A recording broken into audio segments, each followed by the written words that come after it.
In the cinematic sea of prequels, sequels, reboots, and reimaginings, the Movie Retakes podcast considers the merits and desires for Hollywood's new takes on our beloved movie classics.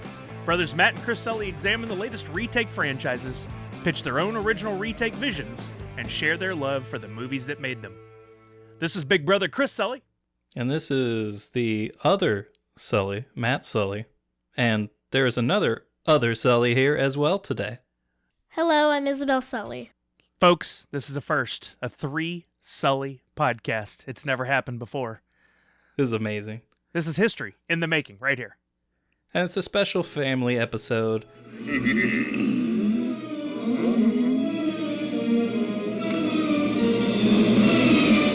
Let's play some basketball.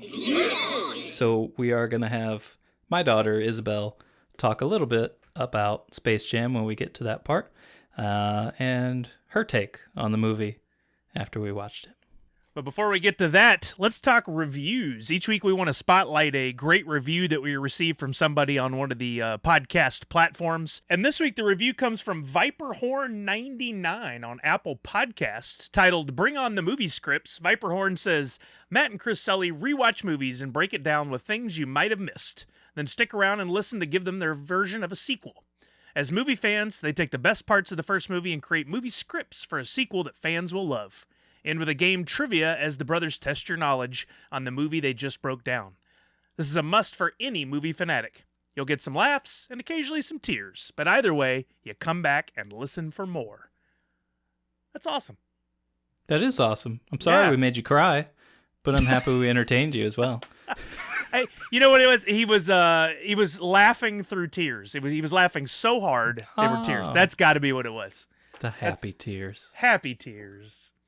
Yep. All right, so that was our opening and a nice little spotlight on a review, but stay tuned. We got a lot more podcasts for you. As my brother said earlier, this is a Space Jam-focused episode for you today, and we got some questions that we'll answer for you along the way, including, what did Jimmy Stewart and John Cusack have in common? What else was lost in space? And what athletes made the ESPN Top 100 Athletes of the 20th Century? Okay, I'm looking forward to answering all those questions. But first, what you been watching? Oh, man. I've been very busy when it comes to that.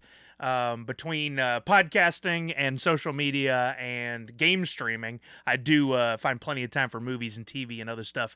For movies, I went back and I don't know why, but I've wanted to rewatch this for some time, and I finally found it. End of Days with Arnold Schwarzenegger and Gabriel Byrne, and the comedian, his last name's Pollock, and Kevin Pollock, there you go, and a few others. And you know what? I don't know why that movie doesn't get a bit more conversation these days. It was a very interesting film, but it just kind of got lost in the shuffle over the years. I can't say that I've seen that movie, actually. There was a couple of Schwarzenegger movies that I missed. That was one, and then The Sixth Day, I think, is the other one. Yes, I want to rewatch that as well. I didn't see either of those. I don't know why. Just kind of glossed over them. I think that's the one that Terry Crews talked about when he was on the Mark Maron podcast, that Sixth Day. I definitely want to watch that again. Then a lot more TV and streaming. I got Patton Oswalt's new stand-up, I Love Everything, that's on Netflix. I just love that guy. He's involved in so many things that I'm a fan of, and he's just got such a great sense of humor. Of course, rewatched the Snowpiercer movie for our podcast. I've been watching the Snowpiercer TV show the last couple weeks. We'll probably get to a point where we review that or talk about it a little bit at some point. I just started Waco on Netflix. That's about the David Koresh standoff at their compound there, which is, I didn't know much about it, so that's interesting. One of my favorite shows, still had some new episodes, What We Do in the Shadows on Hulu. If you're not watching that, you must. It is so funny, and it gets better every week. I really like the movie. I haven't watched the show at all, but the movie was great. I think the show's better than the movie. I really cool. do. They pull off something. I don't want to ruin it for anybody, but in the middle of season 1, I think it's episode 7 or 8, they pull off something that I would only joke about and theorize as something I'd love to see happen on television when it comes to a TV show. When I watch it, I'm like, there's no way they're doing this right now. And they just blew my mind. I'm not going to ruin it for anybody, but watch that show, and you'll know what I'm talking about. You got to watch What network is that on? It's on FX and then FX on Hulu within a couple days of it airing. So you can get either app, at least in the States, and watch it. I don't know about up in Canada. And then for my drama, I have a mixture of things going here. I just started watching Defending Jacob with Chris Evans on Apple TV Plus. A very serious show about a father who's a lawyer whose son is accused of murder at the age of 14, and he's got to defend him, and then, as it turns out, himself as well. So, interesting show. Very different from Captain America, I'll tell you that. Yeah. But no, it's I'm good. glad he's branching out. I think he actually can have a good career outside of Marvel. Oh, he could do it all. He's shown it over the years, but now that his name is more well established, I think he can do drama, action, comedy across the board, and he's great at it all. So, for podcasts, I've been catching up on ID 10T with Chris Hardwick. He's had some great guests, including this week was Ted Danson and Mary Steenburgen, which was really good. I already liked them both. Now I love them both, and I want to know everything about them. He gets Why into together? They're together in real life. Oh, And then they're at home, so he just interviews them both together. And it's great conversation because they're not fighting for time. They complement each other so well. It's really well done. And then in this time of all of us being quarantined and whatnot, I've been doing a lot of my own streaming, but so have some of my other podcast friends. They've been doing live podcasts. So I've been catching up with Geek Together and the STS guys, as well as the Four Dorksmen. And then my buddies, the Secondary Heroes, have done this real interesting thing on Thursday nights. They've been hosting artists on what they call as Artist Alley. And this past week, they had Nathan Hamill, son of Mark Hamill, who is an artist. And he was a great guest. He answered questions and did some live drawings. And I love his art. He's got some great art. Very fun, different style than anything I've seen before. I really dig what he's doing. And then lots of gaming. I'm still playing Call of Duty Warzone, Animal Crossing, Halo, and recently got into Tetris 99, and I'm playing that a lot as well. nice. Yeah, I need to see some of his artwork. I'd like to maybe you could share that on Twitter or something. Absolutely. Yeah, that'd be great. Well, so we've been really busy watching a lot of stuff. We finished Schitt's Creek. I had to, because we were just tearing through it because we loved it so much. And then to discover that on our Netflix, they had only had up to season 5, and I thought that was all the seasons. But the UK Netflix has season 6 already. So went over there, finished it up. Fantastic. Just a quick flight, and then you could finish the show. Just cruised on over across the pond just to finish our favorite Netflix show. No, that was a solid show. I think unexpected in how much I liked all the characters. You know, it's just not the normal go-to sort of family. And I thought for the premise we were going to get tired at, like it was just not going to go anywhere interesting, and I was wrong. It was just a great show all around, and they ended it nicely, and you can't say that too much about too many shows. So that's going to be pretty high ranked for me in historically for shows that I've enjoyed from beginning to end, and there's not that many. Somebody usually messes it up near the end or the last few seasons, you know. They stumble. Yeah, I'm looking at you, Lost. So other stuff, after we finished Schitt's Creek, started Ozark, which, man, we are into that. Love that show. It is good, and I like all the decisions they're making. It's just really interesting, cool characters. Like, yeah, I'm having a lot of fun. We're anxious to watch more of that. I got into this weird area through looking at other podcasters. There's this show called The Midnight Gospel on Netflix, and it's brought to you by Pendleton Ward, who also created Adventure Time, the cartoon, and Duncan Trussell, who's a podcaster on the Duncan Trussell Family Hour. And this is a strange show. Like, it is just weird in the best ways. It's basically, as far as I could tell, I think it takes his podcast interviews and then cartoonizes them. Basically has these stories he tells as a cartoonist or as a podcaster. The ones I watched, like he's interacting with aliens and there's like a zombie invasion and stuff in the middle of him interviewing these people, and it's fun. It's pretty cool, but it is very, very strange. So if you're looking for something strange, watch that. I started season 2 of Afterlife, that Ricky Gervais show. Boy, that is heavy. It's very good. Yeah. It's very Ricky Gervais, like in the comedy. But yeah, it's pretty heavy. Can't watch a lot of those in a row.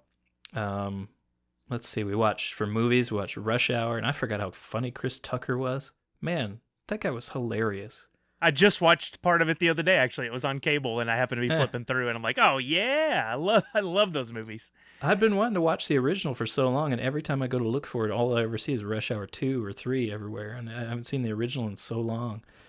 It was really great, and Jackie Chan was great, of course. Watched 28 Days Later, watched Ready or Not. Have you seen that? I just watched that. What a great movie. It was so, like, when I saw the trailer, I'm like, I'm not interested. And then it showed up the other day on HBO, and I was like, what the hell? I enjoyed it. Yeah. Like, we were interested. We wanted to go to the theater to see it. We just didn't get around to it because I like a basic premise. I was like, you know what? That's going to be a fun sort of movie. And for me, it felt kind of like Cabin in the Woods sort of humor, horror, like the way it treated the the gruesomeness of it and stuff. Yeah. It was just good. I'm going to recommend that one. That was a fun movie. We actually are already talking about watching it again.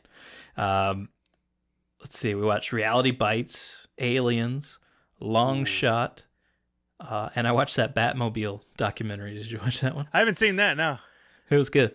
Yeah, that one's worth a view. Just you see it, you remember it, kind of all the different Batmans, who played them in all the different costumes, but to focus just on the Batmobile itself through all the different iterations of it is very entertaining. And there was just some cool, innovative stuff that those guys did.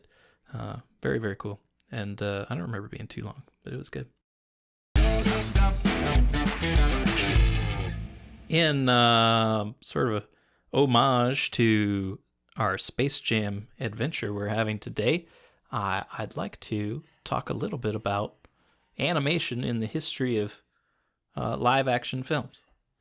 Integrating animation into live action has been around since 1900, starting with the Enchanted Drawing, a 1.5-minute silent film where the lead actor interacts with a cartoon man he draws on screen. Through filming trickery, the actor produces wine and cigars from the pages, bringing equal pleasure to the cartoon man when the actor finally decides to share. Since then, there have been dozens of memorable films featuring cartoon characters and real-world people on the same plane. Pete's Dragon, Mary Poppins, Bedknobs and Broomsticks, but animation isn't limited to hand-drawn art. Stop motion, often using clay figures, brought monsters to life with the wonder of both actors and audiences with such classics like The Lost World from 1925. Willis O'Brien, the stop-motion pioneer, introduced the world to King Kong, Mighty Joe Young, for which he won the 1950 Academy Award for Best Visual Effects.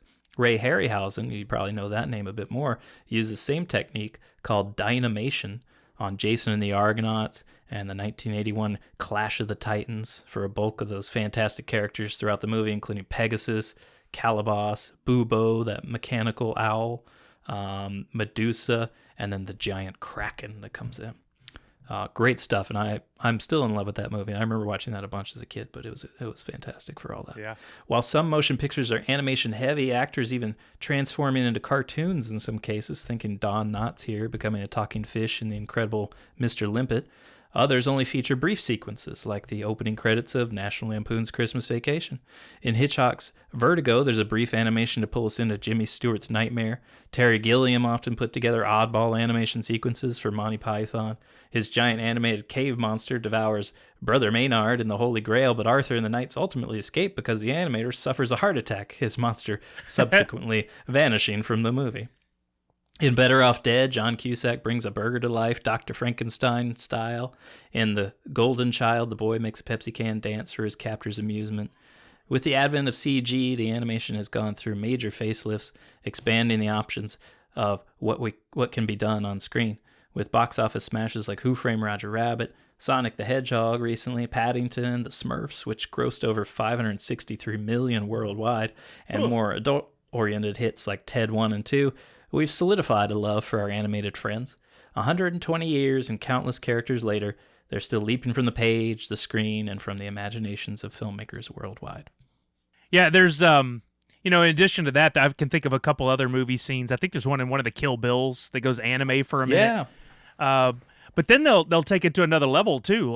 Matrix did, of course, 3 films, and then the Animatrix, which is very interesting, where they continue the story of the Matrix through the use of different cartoon styles, and I really enjoyed that as well. Yeah, that was a good one. I think there was 4 or 5 different shorts in that. At least there might be even more. And there was like 3 of them that I thought were really good, like really strong. Different styles too, and that's pretty cool. Yeah, I like that they did that. That's a big part of all this, is really like the style you choose. I mean, just that Kill Bill thing where it does that particular sort of anime. It reminds me of, did you ever watch, it was on MTV, Eon Flux. Yep. And it was kind of that style of animation where, that was a great show where she would just die. She was like the early on Kenny, I guess, where she would die every episode, and then inexplicably she would just be back for another episode starting over. You bastards. Yeah. Maybe she's like that show that's going to come out with Charlize, where they're all good. They're all immortal. Yeah, I just saw the trailer for that the other day. It's going to be, I think, isn't it going straight to Netflix? I think so, yeah. I can't wait for that. It looks really good. Yeah, what's the name of it? Yeah, see, I'm not so good with the titles anymore. It's like I know the content. I know it'll pop up with the right picture so I can watch it. But yeah, well, you had me at Charlize. Amen. Yeah. Okay, well, let's talk Space Jam. In a desperate attempt to win a basketball match and earn their freedom, the Looney Tunes seek the aid of retired basketball champion Michael Jordan.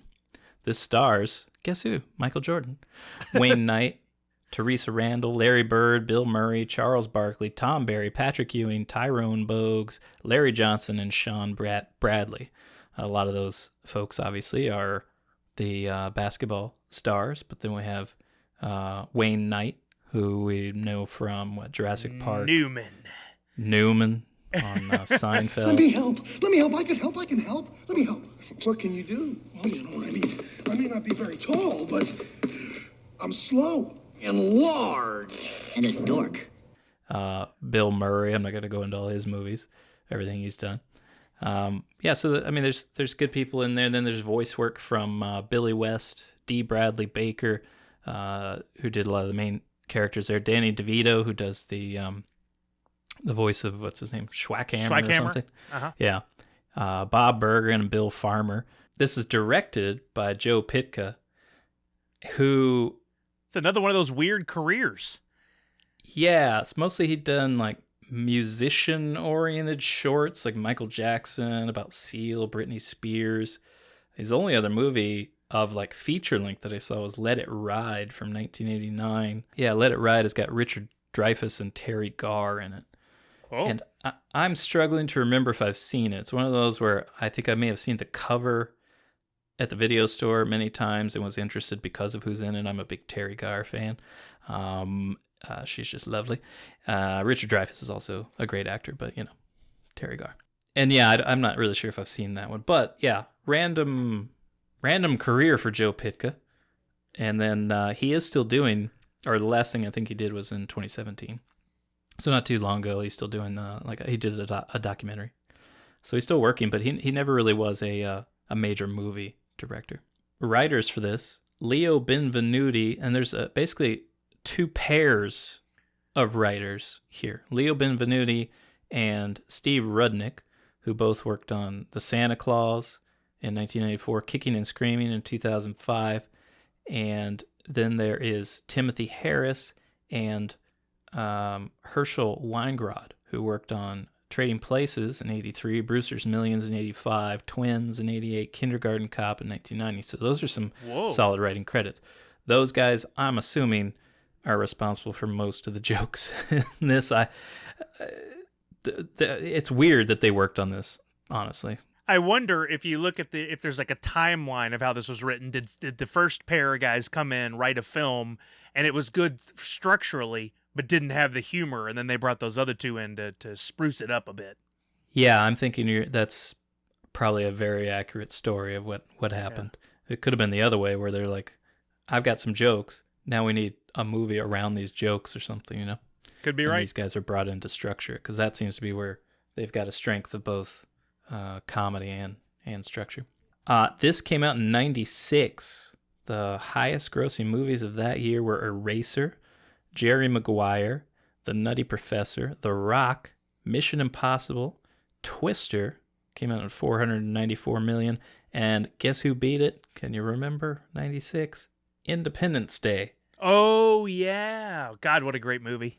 817 million worldwide gross. Independence Day is one of those movies. I remember going to the movies to see this. Yep. It was huge. Yeah. And I was not disappointed. Nope. Like, when that came up, like, we had never seen stuff like this happen. And it was always like, you knew in an invasion movie, they weren't really going to do much damage. There was going to be a big fight or whatever. No, they blew up everything. It's all gone. Goodbye, Earth. That was pretty exciting. That was a great film.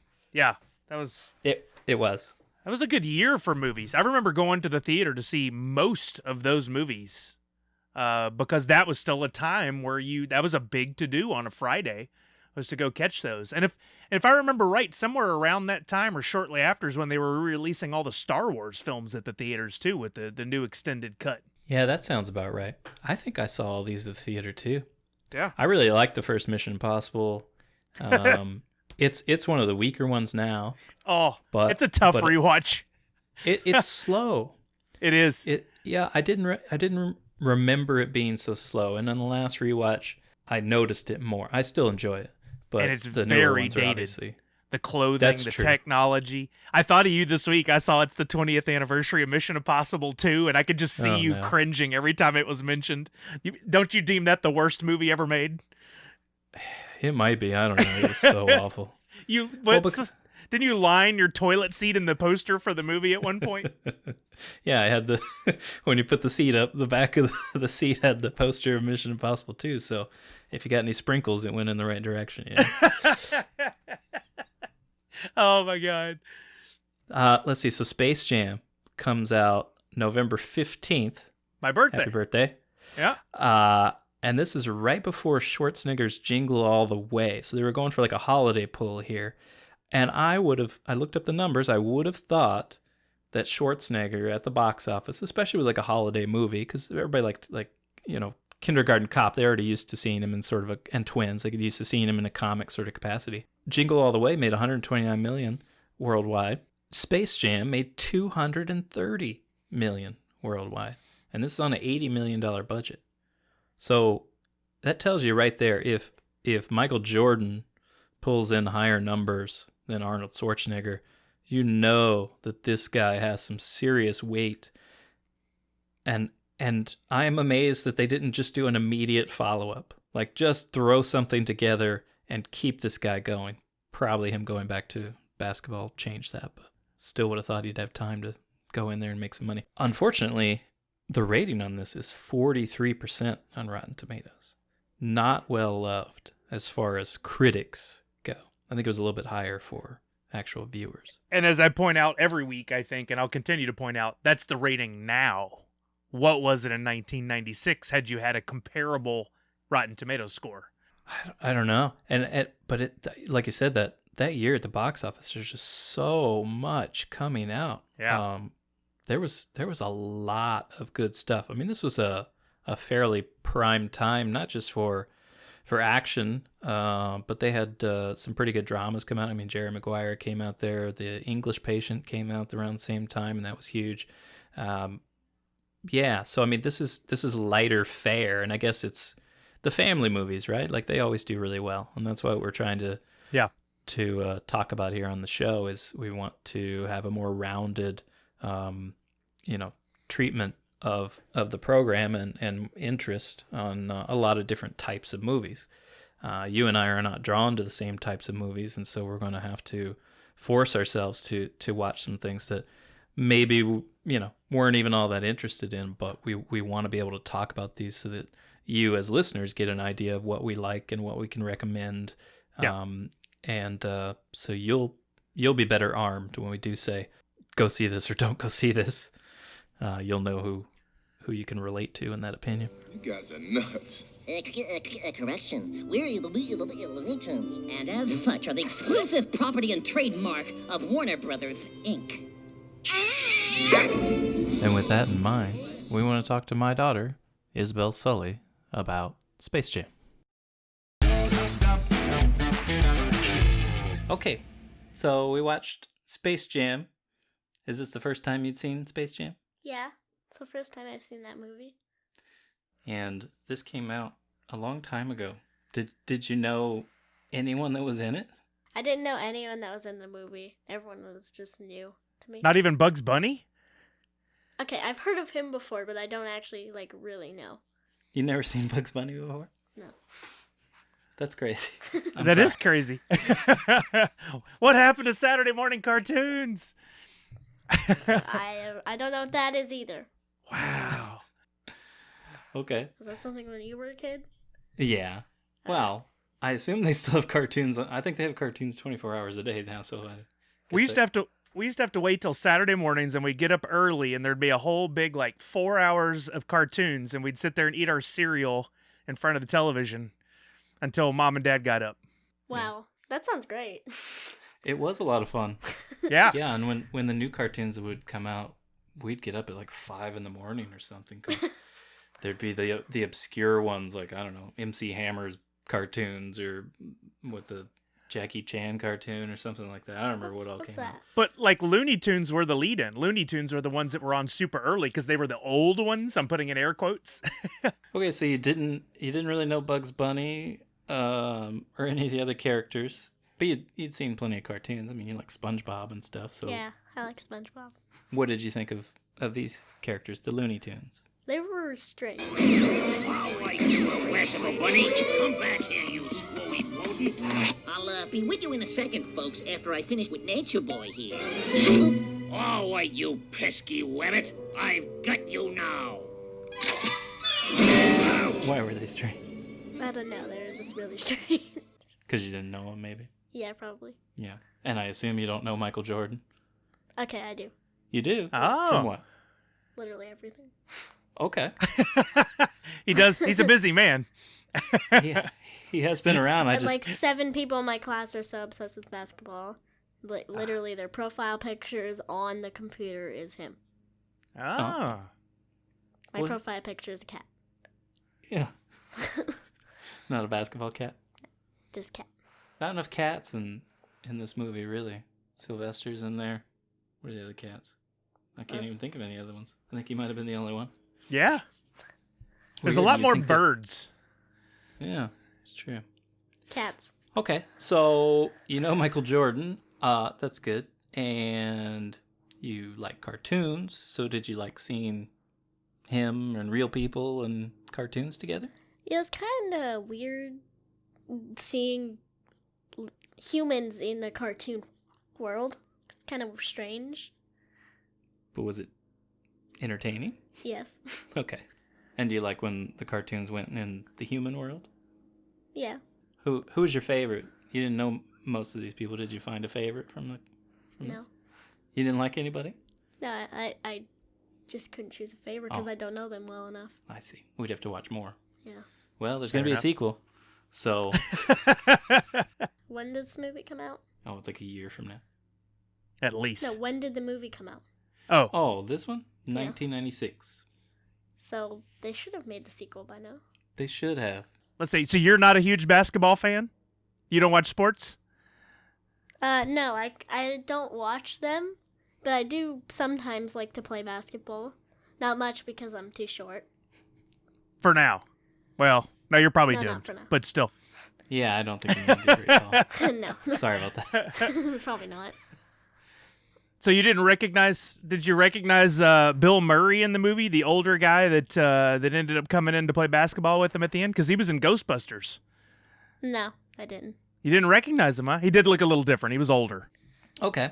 So the story was that the aliens wanted to take all the basketball players. It took their powers, or their abilities, I guess, Yeah. and then put them in these They other don't have little superpowers. cartoons. They don't have superpowers. They just are good at basketball. That's right. They're super athletes. Well, did you think it was a fun movie? Did you laugh at all? A little bit. Mm-hmm. What was funny? When people were getting hurt? Yeah. Or stretching or doing weird things?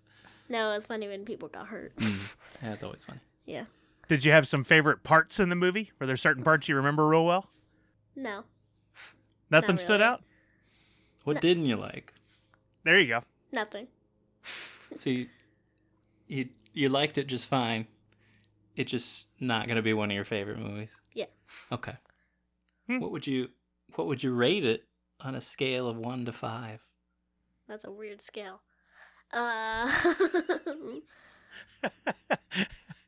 What, a 3? Okay. That's in line with her tough. comments. Yeah. Yeah, I think so.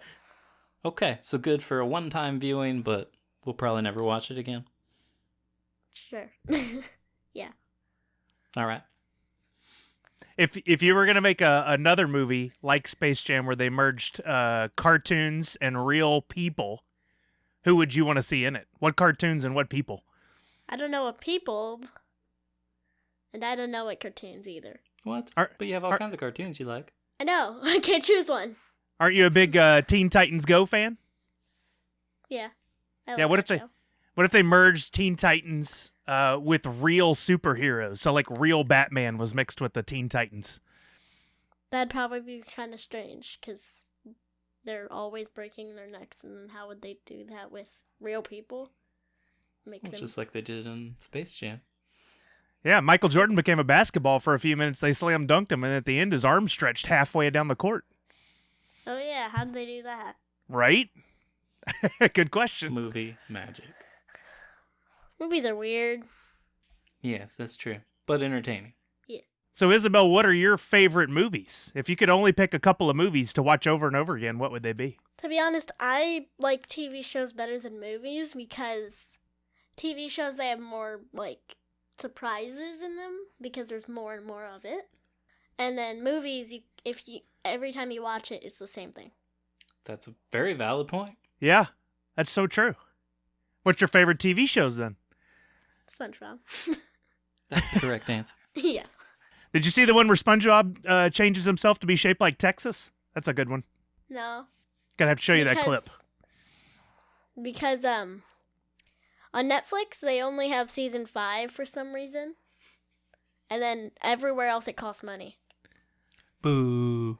Well, Free SpongeBob. Give us more SpongeBob. but is that Canada Netflix? Maybe U.S. Netflix has it all.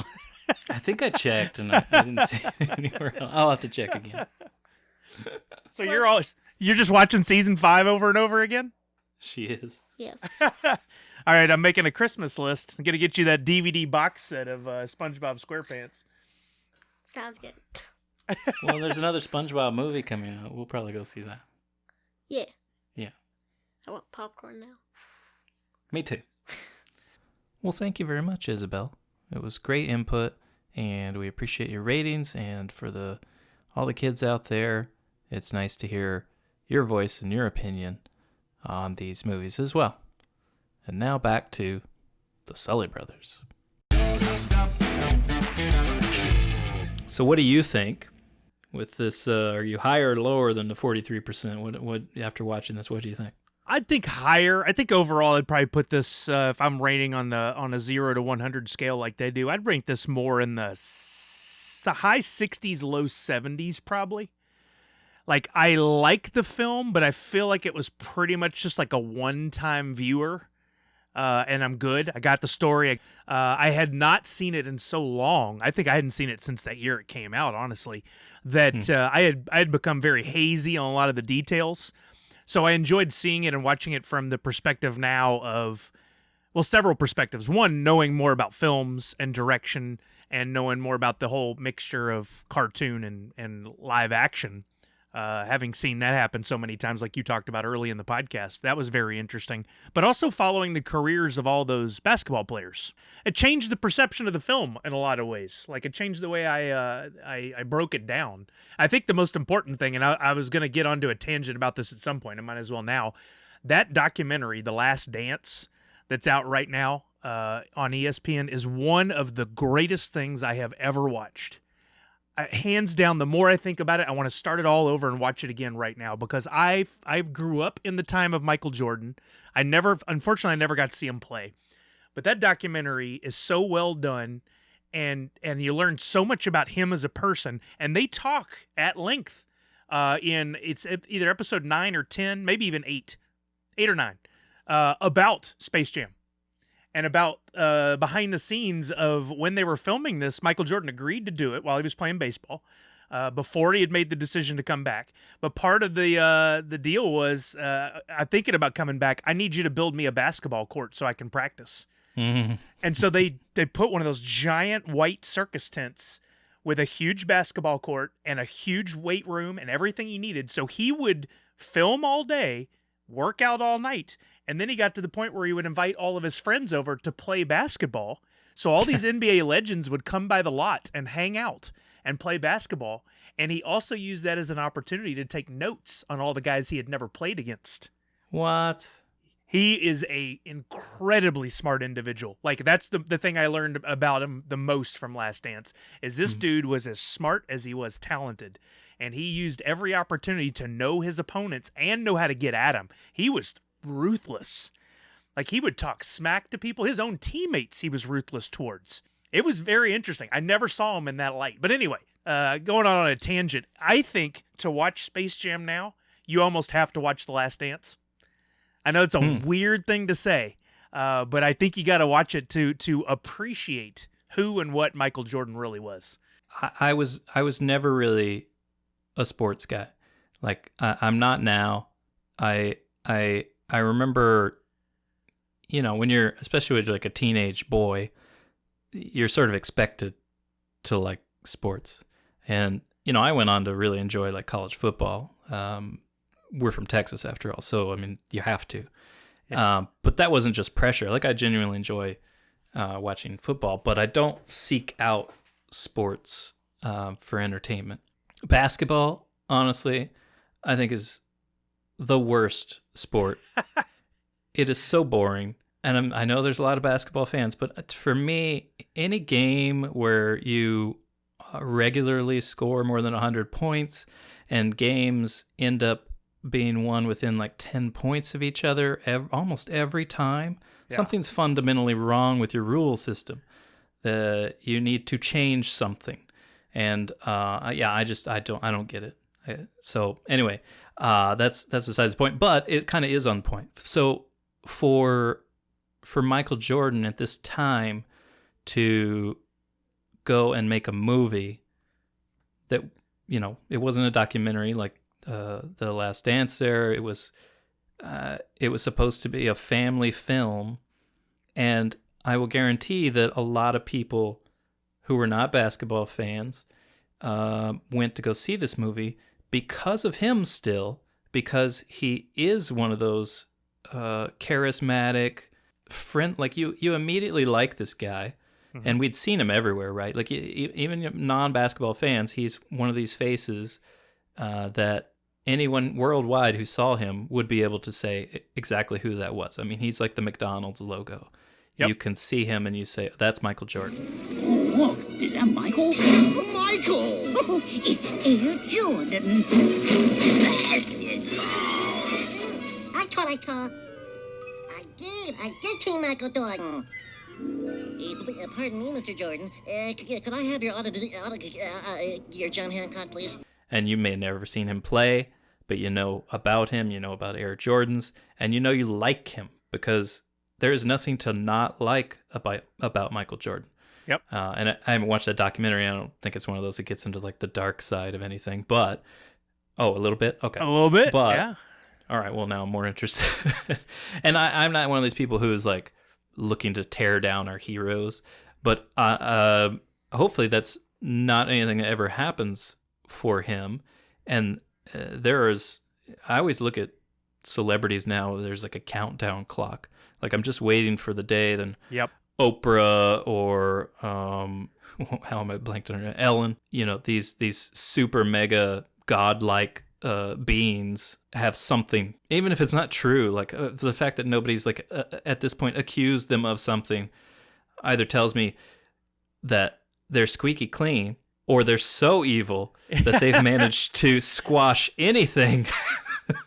Or so powerful, you know. There's a few that would break my heart. Tom Hanks.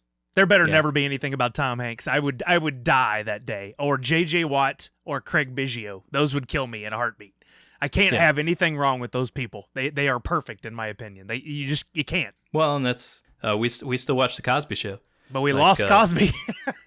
but and I still listen to Michael Jackson music. I make that separation Same. between the entertainer and their personal art. lives, Mm-hmm. because that's a whole separate podcast, honestly. But the point here was that Michael Jordan is massive, and putting him in this movie, which is very much a Michael Jordan movie, the Looney Tunes are secondary. Like they just happen to be a part of this film, and even that was okay. Like he is entertaining throughout the whole movie. You like the guy so much, and that's what I thought was hilarious too. Is like I think that's where the writers succeeded. Is they played up that whole thing about how everyone loves him. There's like that scene where he goes to his house and there's just some random car full of people that says, "Hi, Michael." Yep. And the pitcher in the baseball game like tells him what pitches are coming up. I mean, that's hilarious, and I like that they integrated his real life sort of thing, his real life story into this. I thought that was very clever. It was. So, I mean, when we kind of, I think you and I are going to have pretty soon a whole talk. I'd like that to be our first live sort of thing, talking about a rating system, because we've been kind of dancing around it for a while. But we're going to get to the point where we're going to give like honest, solid reviews. Mm-hmm. I don't know if I'm going to go 0 to 100 on this. But I'll say I'm right in the middle. I think that you're right. This is a one-time viewing. It is entertaining though, and yes, it's very dated. There's some CG in there that doesn't look so good, but it wasn't overused. They did mostly stick with the traditional animation, a lot of shading effects and stuff to try and bring it into the real world sort of thing. And I think they did a good job with that. There's good humor in there. Bringing Bill Murray into this was a great choice. Every scene he's in, he's Bill Murray. Yep. He steals the scene. He's hilarious. Wayne Knight picks up anything he doesn't have while he's on screen. Wayne Knight's hilarious. And overall, I think this is a good, entertaining, and family-oriented film. Like anybody, I think of any age can watch this. And my daughter said it, like, apparently Michael Jordan to this day is still just huge. So we never watched basketball. Yeah. And she's only 9. So she wasn't around when Michael Jordan was the biggest thing on earth, and she still knows who he is. So that says quite a bit. And for that alone, for Michael Jordan alone, and you would like to say Looney Tunes, but apparently that's not the case. This is a bit of a timeless movie because our love for him has carried on for that long. It's really interesting. They touch on it in towards the latter half of the documentary, The Last Dance. They take you along this story. They show you how he came along. They show you him winning the first three-peat, retiring, coming back, and then during the second three-peat, they say something that had not dawned on me to that point, and I felt so stupid I hadn't realized it. He rose to that fame and became world-renowned and recognizable on any place on the planet, pretty much, without social media. What? When they said that, I'm like, I can't remember a time before social media, but now you say it. We saw his commercials with Spike Lee. We wore his shoes, his posters, his baseball, basketball cards, his jerseys, his everything. He was everywhere. And you can't name many people ever, much less at that time, that had that kind of reach. So this movie, genius on so many levels. I made notes on something about this. If you sat down and constructed the perfect marketing engine movie that would wrap up everything you could possibly want, it is Space Jam. You got your sports icons, you got your shoes, so you got Nike on board. The music, the soundtrack, phenomenal. I love like every song on that soundtrack. And then licensed iconic figures with the Looney Tunes. It's like they put all this stuff on a board with a bunch of Post-its and said, what can we pull all together to make the ultimate marketing machine? And they did it. Well, and you're right. This is flat out, you can't deny that this is a film basically designed by marketers. Yep. But it actually still has entertainment value. Yeah. I recognize it while I'm watching it. I'm like, oh man, okay, I see behind the curtain, but at the same time, the curtain is still pretty. Like it's well done, and yeah, I don't mind it. So they sold me all the sneakers and whatever else they were trying to sell, and the Looney Tunes mugs and stuff. And I'm sure that was, I don't remember toys and stuff, but I'm sure McDonald's picked all that up and had some action figures. And I don't remember there being toys specifically for the movie. The one thing I could think of was at the time, both of us were working at video stores, and I had some stickers of Bugs Bunny, but I don't remember if that was related to the film or if that was just a Warner Brothers thing at the time. But I don't think that all that extra stuff was there that you would have thought.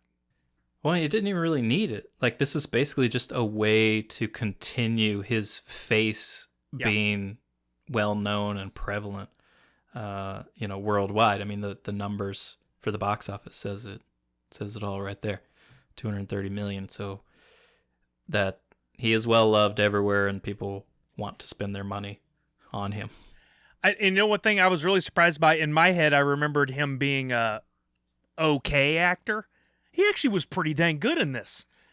For a guy that the only acting he had done was Spike Lee commercials up till that, I was actually pretty impressed by what he did as an actor. He's okay. They basically, set him in position and said react this way, and then they animated some stuff around him. But yeah, they weren't demanding too much from him. He had the right amount. It's very light. There is no there's no dramatic. Right. No crying. Nothing like that. Yeah. So I mean, it was the right movie for that. I will say that I really enjoyed, and they're not great actors either, but the other basketball players in this, they also carried their weight pretty well. They weren't demanded. They weren't asked too much. I thought it was very clever to basically convert them into cartoons. They took their abilities and then, put them into those cartoon characters. So they didn't have to have too much screen time, but the screen time they were in, when like that whole sequence where they went to the hospital and the psychiatrist and the tarot card reading and that Barry White song is playing in the background during that whole sequence. That's funny. It was funny. And the guys are too tall. They're walking down the hospital corridor and they hit their heads on the door frame, and then they fall back. Yeah, it's pretty good. But little Muggsy Bogues, who's shorter than most of us, just fine, no problems. Yeah. So I fit in with the sort of the cartoon gag aspect and everything. That I forgive the pun, but I do feel like the characters that were the most two-dimensional here were the cartoons. Like I'm not asking for a whole lot of exploration and character development from a movie like this. A little more. But at the same time, a bit more concentration on maybe something that's more personal for Bugs, or, show a different side of Daffy. I don't know. But they were basically trying to cram all the characters that we knew into there, get their catchphrases, get them in the situations where we knew they would do the thing that they always do. But I guess for people like my daughter who don't even know what that is, it's all new to her. That's crazy to me. I would have thought that as long as we were on this planet, that Looney Tunes would just be a standard thing that every kid watched. But that shows you how we've evolved to a time where Saturday morning cartoons aren't even a thing now. It's crazy to me. I never thought that'd go away in a million years. Well, because she has cartoons anytime she wants. Right. Always at her disposal. I made one note talking about the characters from Looney Tunes. They took a good dig at Mickey Mouse at one point. At Disney, I forget. I think it was Bugs says, "What kind of Mickey Mouse organization would name their team the Ducks?" And then they immediately transition to Richard Simmons on television, and he's like, "You're becoming mighty!" Like within 15 seconds, they say Mickey Mouse, Mighty Ducks. I thought that was pretty great. Yeah, that's pretty good. So I guess we didn't give you gave more of a rating on that. You said 60 something. Yeah, I'm gonna probably bring it a little bit lower. I mean, I'd say I'm right in the middle. It's if we're doing that sort of rating, it's probably around 50%, maybe a little bit less. Just because it's a one-off. There's not much to it. It's quick entertainment. You can kind of ignore it while you're playing Candy Crush or whatever, and still get some value and laugh every once in a while. But for the family aspect, if you do want to throw this on for kids of any ages, I think this could work. Like it's good for a family film. Yeah, and it's a good introduction because we do know a sequel is on the way. It is something I'd like to see at theaters. I mean, honestly, I don't even need a trailer at this point. I'd like to see it just to see what they do. And so for those of us like Isabel, who had no introduction to the first film, now she knows, and she's interested on some level. We'll see how much when the movie comes out. I might have some influence on her interest level on that one. You might, yeah. Yeah, the movie's coming some point. It's got an expected date, but it doesn't really have a solid date of when it's going to be out. But still fitting for the show and the retakes. But first, we want to do our pitches of our own retake ideas. Before we get to first pitch, I think I'm going to go first this time, if that's okay. Mm-hmm. Got another giveaway keyword for you. And for those of you who've been asking, we're embedding these in the episodes. We're working on some things behind the scenes to pull together the next giveaway. And these keywords could or could not come into play, but it'll be good to have them on hand just in case. And this week's keyword is moron. M-O-R-O-N, as in Moron Mountain. An interesting choice for Schwackhammer's place. Why wasn't it Schwackhammer? Yeah, it's Schwackies, something. I mean, you could have Moron Mountain. Nobody would know how to spell Schwackhammer. I'll copy and paste it. That's what I had to do. Yeah. All right, so we talked a bit before this one, and we both agreed this is a tricky one. We've said that a few times over different episodes, but this one, once again, I am a little bit swayed because I do know that LeBron James has been attached to a sequel for a long time, which to me makes perfect sense. I couldn't shake that, but I didn't want to include it as the main event for the film. I purposely worked against that. So here is my pitch for Space Jam 2, The Return. That's what the title is. Director, the guy that did the first film, after looking at his history, I think that might have been a one-hit wonder for him when it comes to films. I'm going to go a different route. I want somebody who can blend action with a bit of comedy. This guy may ruffle some feathers, but I'm going McG on this one. A lot of people don't like McG. I see you shaking your head east-west. Boo. I like what he did with the Charlie's Angels movies, and I want that kind of vibe for my Space Jam 2, The Return. G is his rating, and not for general audiences, meaning just below F. There we go. Our first big departure from one another on the films. Stars, I want Danny DeVito to return as Schwackhammer. I want Bugs Bunny and the rest of the Looney Tunes to return, and then everybody else I mentioned will be during my synopsis. Here's the synopsis. 25 years after the events of the first Space Jam movie, the world has mostly forgotten about the weird era when Michael Jordan retired from basketball, the first time, when cartoons mixed with reality and a spaceship dropped MJ off for one of his minor league baseball games. As if it had all been a dream, people had returned to their normal lives. In the summer of 2020, when the world was preoccupied with a certain fast-spreading infectious disease, Pro athletes trapped in their homes with nothing to do but create weird TikTok videos and play video games found themselves separated from the very sports that they had become synonymous with. They no longer played their sports in front of large crowds or on national television. It was because of this distraction, I put that in air quote, that they didn't even notice what was happening.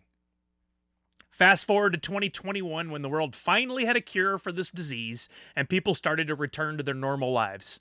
Businesses reopened and large gatherings were once again allowed.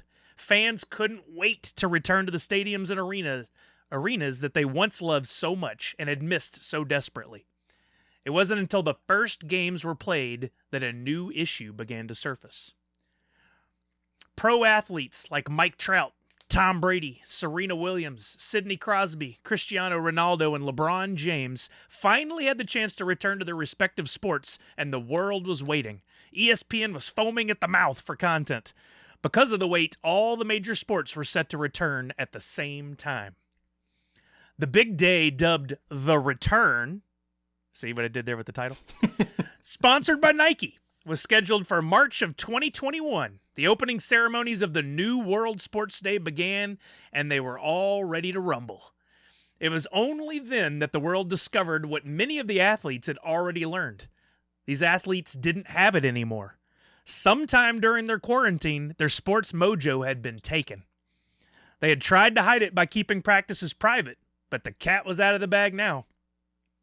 As news outlets began to report on the problem, the airwaves were taken over by a familiar face, Schwackhammer. The once foiled evil genius had found a way to secretly steal all of the athletes' athletic abilities and demanded a rematch against the Toon Squad. With a huge wall of cartoon athletes lined up behind him, Schwackhammer outlined his demands for an all-sport competition, this time on his home court of Moron Mountain. And the stakes? The new Monstars win, and Schwackhammer gets ownership of all major sports leagues on Earth. The Toon Squad wins, and the athletes' powers are restored. It's then that we see a bit of backstory for Schwackhammer and how he came to his plan for retaliation against the Toon Squad, Michael Jordan, and Earth in general. Schwackhammer had been humiliated and wanted to enforce his revenge, but as long as Michael Jordan was a threat, he didn't think it possible. He plotted and planned and patiently waited for his chance, and that's when it all lined up. The disease spreading, humanity quarantining itself, and finally, the debut of The Last Dance, showing an aging Michael Jordan, gave Schwackhammer what he needed to move forward. He had new minions, a new plan, and the opportunity he'd been waiting for. He struck and he struck hard, taking the athletic prowess of the world's best athletes. The Toon Squad jumped to action and immediately turned to Michael Jordan for help. So he's back. I want him back in this film. Knowing it had worked once before. Sadly, Schwackhammer was right. Michael Jordan had aged out of his playing years and couldn't do it. Or could he? Bugs and team thought back to how they had almost been beaten in 1996 and realized that they could replicate what Schwackhammer had done to them. Take the athletic ability from anyone, current or maybe even retired. They test their theory by letting Bugs take over Michael's skills, and it works. Bugs is unstoppable, just like MJ in his prime. Who else could they turn to? What other retired or former athletes could they borrow from? That's when ESPN steps in. Their top 100 athletes of the 20th century list had been developed and debated over years, creating just the checklist the Toon Squad needed to move forward and create the perfect team. The Toon Squad turned to all the living members that they could find on the list to build their new dream team. Wayne Gretzky, Muhammad Ali, Wilt Chamberlain, Hank Aaron, Joe Montana, Kareem Abdul-Jabbar, Mark Spitz, Pele, O.J. Simpson. Well, maybe not O.J. Chris Everett, Mario Lemieux, Bo Jackson, and more stepped up to share their abilities with the Toon Squad.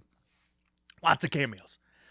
The Toon Squad takes off to Moron Mountain to compete in this new all-sport event, a universal Olympics of sort, competing in events ranging from soccer to basketball, from baseball to swimming. And in every event, the Toon Squad surprises the Monstars by unveiling their new abilities, swapping out as needed from their bank of legendary athletes. The greatest matchups of all time would take place for the universe to see. A montage, set to an epic soundtrack, shows the two sides battling back and forth, each winning and losing at different contests. And after dozens of events, it comes down to just one. Final winner-take-all game of, yep, you guessed it, basketball. Jordan's Toon Squad versus LeBron's Monstars. The best legendary players versus the best current players from the NBA, all in cartoon form. We cut to center court of this final match and the tip-off.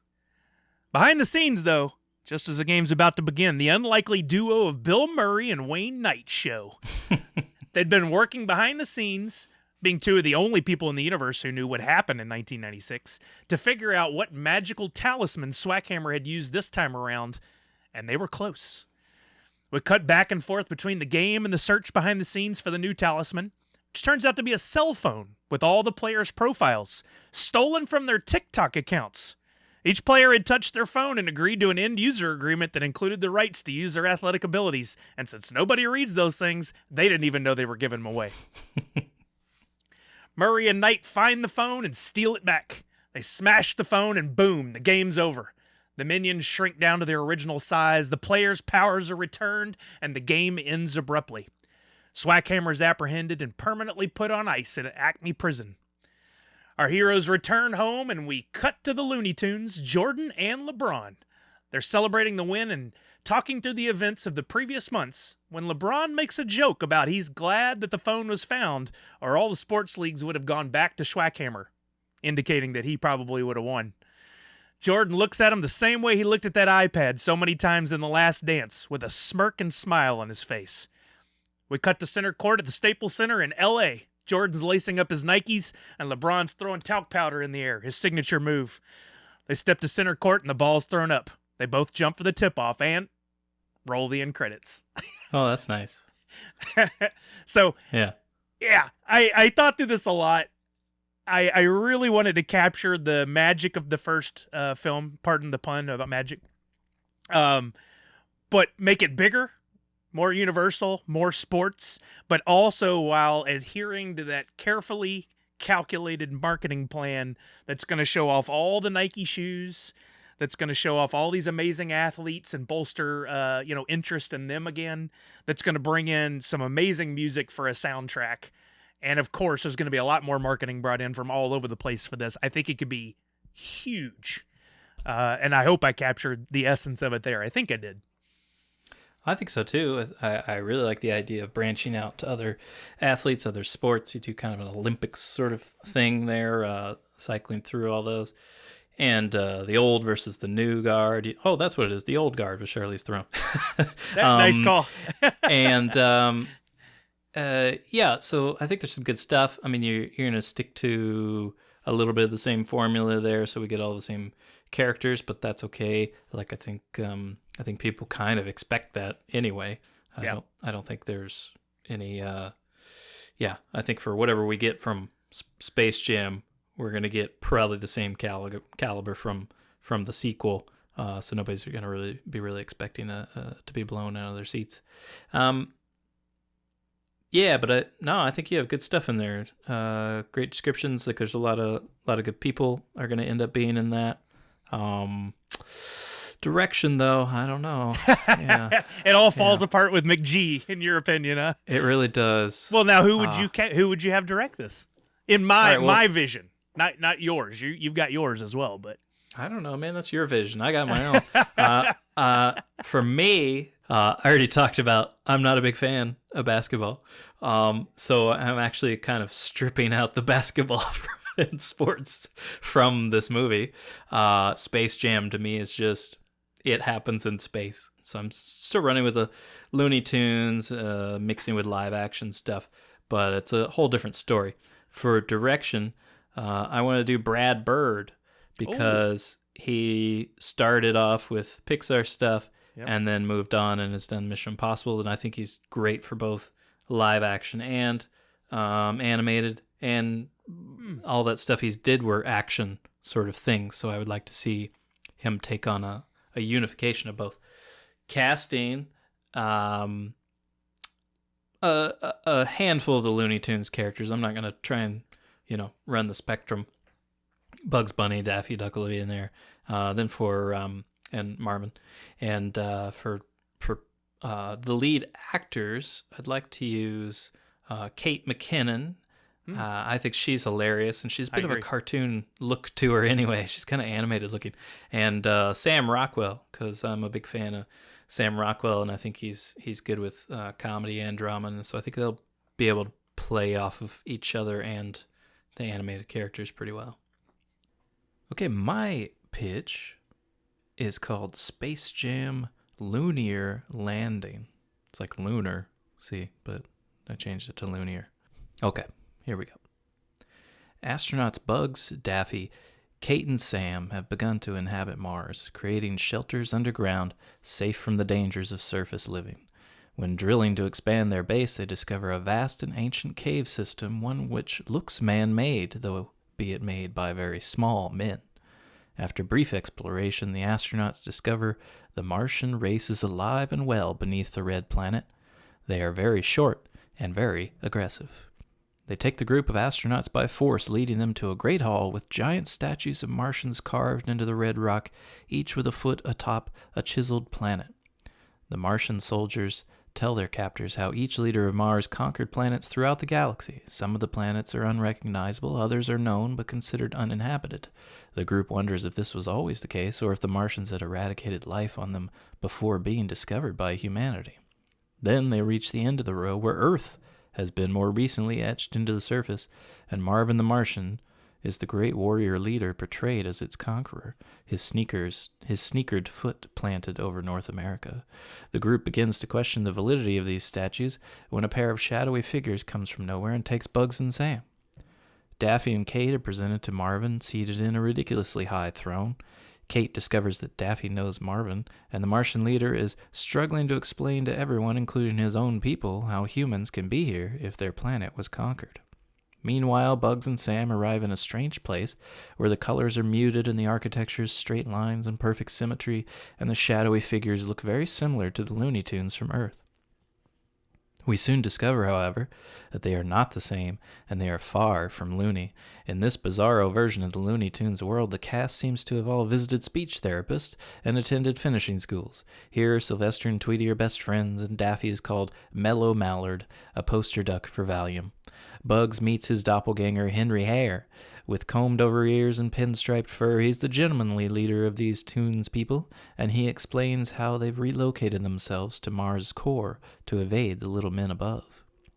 Bugs and Sam tell them their friends still need help, but they can't convince the subdued cartoons to assist them. Henry is hospitable and friendly, but scared of the Martians. Sam notices the town is littered with warning signs over mundane dangers, as if every corner may have falling anvils or gift-wrapped boxes of TNT. Bugs wonders if these cartoons have the same resiliency as his own cartoon friends. In a large spectacle, Bugs puts on a show of incredibly dangerous stunts, hurting himself to show that he can't be killed. He invites the audience to join him, only convincing Mellow Mallard due to his seemingly dreamlike state. When Mellow is cut into pieces, the crowd gasps and runs away, afraid for their lives. Daffy and Kate, still Marvin's prisoners, attempt to escape on their own, a series of failed gags and Martian blunders where they end up right where they started, but the Martian minions are discussing just how Marvin conquered a whole planet of these creatures by himself. They gather en masse, demanding he prove his warrior-like abilities. Henry Hare and Mellow Mallard, now aware of their regeneration capabilities, agree to help Bugs and Sam free their friends. After some elaborate pranks and mischief to distract the guards, Kate and Daffy are broken out of their cell, and the group head back to the Martian Toon Town. What they don't know is Marvin has followed them, and after the group reveals the way to Toon Town, Marvin orders the astronauts' drill be brought in to open the passage. The Toons are celebrating their victory when the entire Martian army burrows into their world and invades. At first, the Martians are the clear victors, but the cornered and outnumbered Toons imitate what Bugs demonstrated, the magic of being loony. As the Toons embrace their powers, they reveal themselves to be far more malicious than they first appeared. Primed from battle, they've gone wild-eyed and crazed. They cage and torture the Martians. Henry Hare declares that not only should they not live in fear, but that his people should be the galaxy's true conquerors. Bugs and his crew are unsettled and realize they've unleashed monsters. In collaboration with Marvin and the Martians, Bugs, Daffy, Sam, and Kate trick the evil Toons into beginning their galactic rampage at the farthest point from their corner of the universe, hoping they won't return. The astronauts are able to return to Earth. Marvin returns to his throne, his statue now slightly altered. What was Earth has now become Mars. Marvin, its unquestionable conqueror. All right, so those were our pitches. Now we want to talk a little bit about the retake coming up. Like I said, it's only got what they define as an expected release date of July 16th, 2021. So we're going to be waiting a while. And this one is going to be called Space Jam: A New Legacy, which right there basically implies a retelling of the same movie that we saw. I didn't even know they had gotten that far with it. And the logo's got some similarities too. Like they didn't try and, it very much is leaning on the premise and probably the fondness for the original, if not the fondness for Michael Jordan. The synopsis here is NBA superstar LeBron James teams up with Bugs Bunny and the rest of the Looney Tunes for this long-awaited sequel. So not a synopsis at all. It's just basically saying LeBron James and Bugs Bunny are in it. The live-action actors we have so far are Shaniqua Martin Green, who's done almost all television. She was on Walking Dead, Star Trek Discovery, The Good Wife, Once Upon a Time. Don Cheadle is, I'm a big fan. Yeah. You'll know from Avengers movies, all the Oceans movies. He was in Flight, Hotel Rwanda. Great actor. And honestly, I want to see him in more and more and more. LeBron James is going to be the Michael Jordan of this movie. And he was actually in some other films. He's in Trainwreck, mostly as himself. He did some voice work in Smallfoot. Then there's Martin Kleba, he was in Pirates of the Caribbean, a couple of those. Oh, yeah. J. Michael Tatum, who does lots of anime voice work, including My Hero Academia. And Eric Bowles is going to pick up the voices for Bugs, Daffy, and Marvin. Whoa. He does all of those. Wow. Yeah. So, not seeing pretty much anybody from the first one coming back. This is a complete revamp as far as, the cast goes. Directing, Malcolm... No, close. Malcolm D. Lee. It rhymes. D. Lee. He has done The Best Man back in 1999, Undercover Brother in 2002, Barbershop: A Fresh Cut in 2016, Girls Trip 2017, and Night School in 2018. So, the dude's done quite a bit. A lot of comedy. And, and those are all comedies. So I think he'll definitely be able to handle the comedic timing and everything on this. Now, none of those have been animated, and I honestly have not. It's got to be hard to direct, but I don't know. I don't want to speak out of turn about directors of animated movies because I'm sure there's plenty of difficulties, maybe a different set of troubles or hurdles there that they might have to work with. I would be less concerned if he at least had worked on a film that used CGI or something. But like his all these are just straight live action. So this is his first foray into this at all. Well, and we're making assumptions about how heavy the animation is going to be in this. True. And what I don't know without a trailer is any of this going to be hand-drawn at all? Is it going to be all CG? What are the characters going to look like? Are they going to be... What style are they going to be in? I don't know. This could go any direction. Writers, Sev Ohanian, she was a producer. She did write a couple of feature-length films that I've not heard of. Run, which is marked as just completed but has no release date. Searching in 2018. And My Big Fat Armenian Family. Not the Greeks, the Armenians. Don't be confused. That was in 2008. Now, interesting is that Ryan Coogler, the director, is also a writer on this, and he wrote Black Panther, Creed, Fruitvale Station. So for writing, the guy's a good writer. I think he's got some chops. Coogler also listed as a producer? just out of curiosity, because I was actually going to mention his name a minute ago. I saw Ryan Coogler in Hall H at SDCC a few years ago when Black Panther was announced, and he talked about, if I remember right, being brought on and not having the expertise of working in a film with CGI, but how he talked about how Marvel had the crews set up for that specifically to help usher in people that didn't have that expertise. That's interesting. I thought it was very interesting. I can't remember how he worded it, but that was the general conversation. But yeah, he's a producer on this. So is LeBron James. So I'd be willing to bet that he'll be more of a hands-on producer with this one to help our new director, Malcolm D. Lee, get his footing for the film. That's interesting. Yeah, so he wasn't quite ready to pull the trigger himself. However, that's interesting because if he did the Black Panther, there is plenty of CG in that. And so he would have had to direct that as well in some capacity. I mean, yeah. I wonder why they didn't just have him direct. Maybe he's just attached to too many projects because he's a very, very big director now. Yeah. But Interesting. I don't know. That is interesting. For me, I'm not super excited about this. But you compare it to what we had for directing and writing for the first one, kind of similar.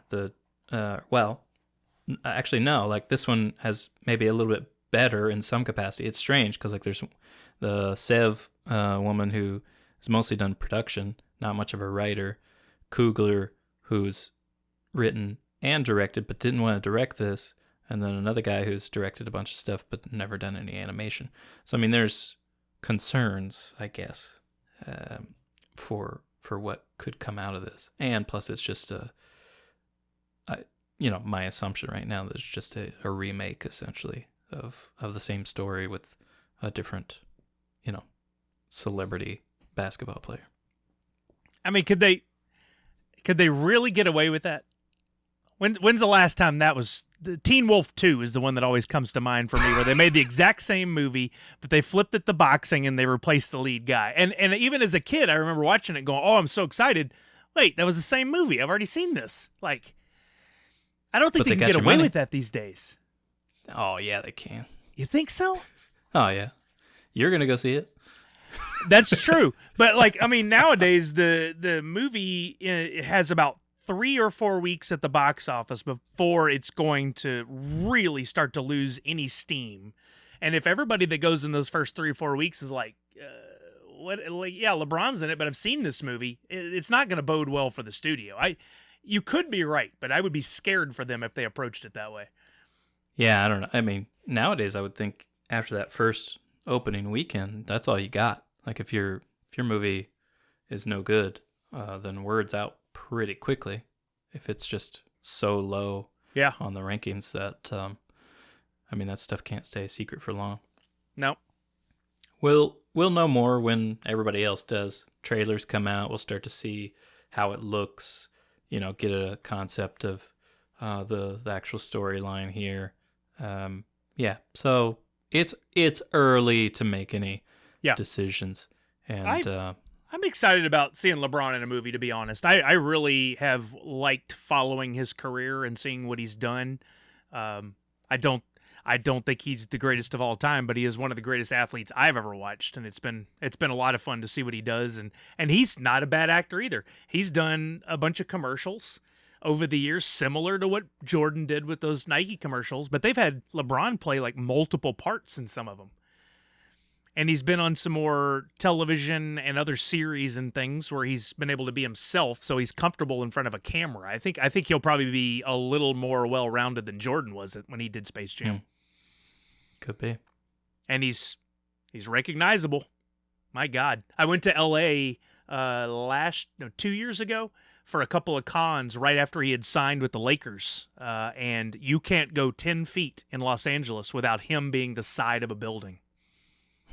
I mean, I'm talking massive. Like, I've never seen anything like it. Every 10 feet. Giant banners, digital billboards. Like, he is a god there now. Do people still use that phrase? Like, it's the Michael Jordan of whatever. I think now they always use the terminology GOAT, GOAT, greatest of all time. You'll hear everybody refers to Brady specifically in football as the GOAT, but then they'll use it in respective sports and say, is Michael Jordan the GOAT of basketball? So we're not the Michael Jordan of podcasts. Maybe not yet. No. You got to earn your 2-3-peats, and then you can make those claims. Dang it! We got to get some what do they call it? Some hardware in the trophy case. All right, look, for anybody who's still listening, go out and write that review and just prove me right, because then I'll be able to say, look, there's the review. It says we're the Michael Jordan of podcasts. So you were wrong. I was right. It's in the reviews. 5 stars. According to this completely random user on Apple named something Sully, we are Hey, Lee Isbell wrote her first review. Good job. That's right. Yeah. Let's do some trivia. The concept for this movie originated from a series of highly popular Nike ads where Bugs Bunny and Michael Jordan faced off against Marvin the Martian and his alien henchmen in basketball. When Stanley comes into Michael's hotel room and says, "Come on, Michael, it's game time. Slip on your Hanes, lace up your Nikes, take your Wheaties and Gatorade, and we'll grab a Big Mac on the way to the ballpark." All those things were products that Michael Jordan had been a spokesman for around that time. Towards the end of the basketball game, Daffy asks Bill Murray, "Exactly how did you get here?" To which Bill responds, "Oh, the producer's a friend of mine," referring to the producer, Ivan Reitman. I love that. To keep Michael Jordan happy with filming, Warner Brothers built him his own basketball court, which I talked about, and they share in the Last Dance. That's cool. When flying towards Moron Mountain, the monolith from 2001: A Space Odyssey can be seen at the very right edge of the frame floating in space. And I missed that. I didn't see it. Same. Did you see and it? I was looking for stuff like that because I knew they'd bury something in there. I kept wondering if there's something buried in the crowds, like another character, and I couldn't find anything. Yeah. Noel Blanc, Mel Blanc's son, was originally booked to provide all of the regular Warner Brothers male cartoon voices, but he and Warner Brothers couldn't agree on a contract, so the studio replaced Blanc with 4 other people to do the 12 male voices instead of Blanc doing them all. Wow. That's pretty cool that he could pick up that skill from his dad. Yeah. I guess certain people just have that. I don't know. Joe Pytka wanted Michael J. Fox to play Stan, but he was overruled by the studios. Why? Jason Alexander and Chevy Chase were also considered. Wow. I guess they wanted him to be more of a leading man, certain probably. look. Yeah, Michael J. Fox probably would have. That makes sense. Yeah. Yeah. But Jason Alexander could have done it. Yeah, he'd have been good. Bill Murray's jersey number 22 is a nod to his film Groundhog Day, which occurs on February 2nd, or 2/2. Oh, that's cool.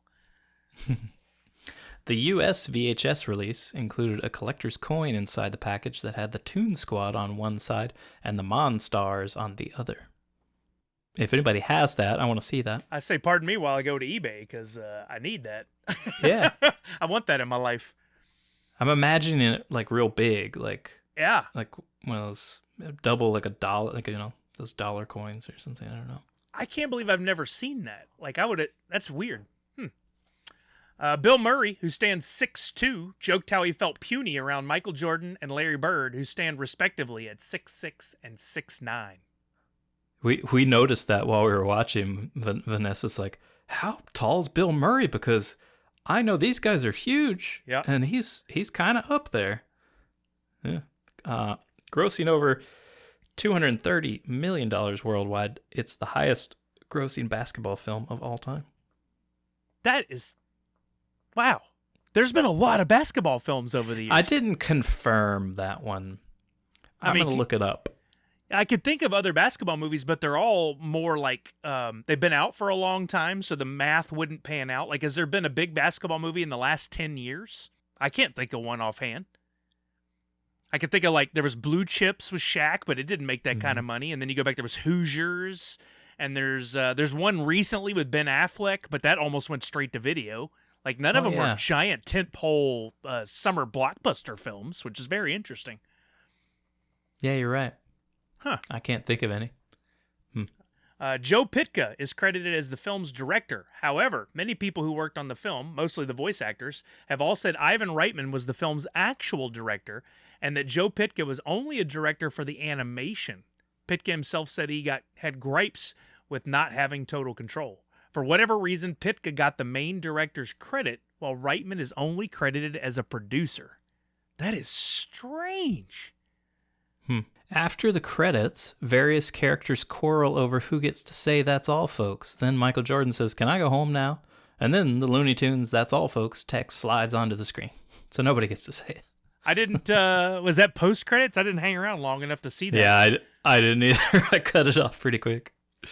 The movie's original promotional website can still be found online exactly as it appeared in 1996. If I'm a marketing person for this film, I hide an Easter egg in there for part 2 before I show the world and wait to see if somebody finds it.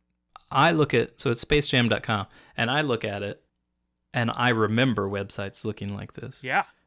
But no one other than our age bracket, like anybody younger than this, has never seen a website look this bad. I mean, it's so bad. The fact that they have icons that you can click individually that aren't spaced in like a grid formation is actually an achievement for, At least for the time. Not to our naked eye, anyway. But the terrible, unreadable font, the little animated GIFs, the star background, I mean, it is all... It even still has a copyright 1996 down there. There was a really cool marketing for Captain Marvel when it came out, where they did build a retro site that looked very much like this. Oh, but then that's when you funny. would click on like images or video, it would populate in a much more contemporary look and feel. But this, it's exactly as it was before. So they've just been paying to maintain and store this, which is next to nothing. It's pennies. Yeah. But it's still interesting that they've done that for all these years. My concern is, have they, or is it so outdated on old stuff that there wasn't anything vulnerable, or is there stuff that's incredibly vulnerable? Like, this is so outdated that they shouldn't be running this site for the fact that, you know, any basic hacker can get on here and inject some code that shouldn't be here, and now everybody's gonna go to it. And be willing to bet that if you dug deep enough, you'd find that they maybe had to recreate it later on, but just made it look like. Because I clicked through the accessibility, and there's a whole new page, but that may just be general to all their websites. I bet they've done something, but just maintained the look and feel of the original site over the years. If not, yeah, you're probably right. It can open them up to some serious problems. Yeah. At this point, I'm not going to recommend going to the site, no matter how cool it looks. It might be dangerous. Too late. You got me. I'm all over it. Yeah. We're both pwned. All right. Well, we had a lot of fun. This was great to have my daughter, Isabel Sully, on the show. Of course, chatting with her and Uncle Chris. That was fun. Okay. Say bye, everybody. Nerds Unite. No. But Uncle Chris will love it. Bye, people. Okay. I'm just going to say bye. All right. Bye-bye. Bye-bye. Here, I'll save you. Nerds Unite. Yeah, that's my line. Thank you very much. Step aside, babe. Let a star do this. That's all. That's all, folks. Can I go home now?